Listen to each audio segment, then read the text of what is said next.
Hi sisters, வணக்கம் and welcome to our channel. முதல்ல வீட்டில் பால் காய்ச்சுறோம் அப்படின்னா வந்துட்டு கணபதி ஹோமம் பண்ணி கோமாதாவை வீட்டுக்கு அழைச்சிட்டு வந்து அப்புறம் பால் காய்ச்சி பொங்கல் வச்சு அப்படி தான் வந்துட்டு நம்ம பண்ணுவோம் இல்லைங்களா. இப்போ வந்து ட்ரெண்டிங் ஃபுல்லாக மாறிடுச்சுங்க. இப்போ இந்த கணபதி ஹோமம், நவக்கிரக ஹோமம் பண்ணுறாங்க. நிறைய ஹோமம்லாம் பண்ணிவிட்டு இந்த மாதிரி கிச்சனை வந்து அழகாக சூப்பராக டெக்கரேட் பண்ணுறாங்கங்க. இதுக்குன்னு தனி டீமே இருக்குது கிச்சன் டெக்கரேஷன் பண்ணுறதுக்காகவேவும்.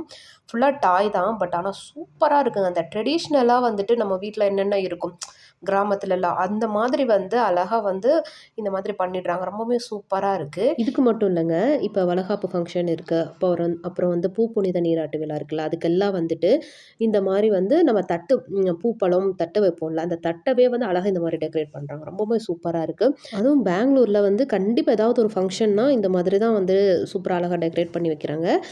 சும்மா இது அழகாக இருந்தது, நான் வீடியோ எடுத்து சரி உங்களுக்கு நான் காமிக்கலாம் அப்படின்றதுக்காக தான் நான் வந்து வீடியோ போஸ்ட் பண்ணுறேன். உங்களுக்கு பிடிச்சிட்டு தான் மறக்காமல் லைக் பண்ணுங்கள், ஷேர் பண்ணுங்கள், கமெண்ட் பண்ணுங்கள், சப்ஸ்கிரைப் பண்ணுங்கள். நன்றி. சிவாய நம்ம வாழ்க வளமுடன்.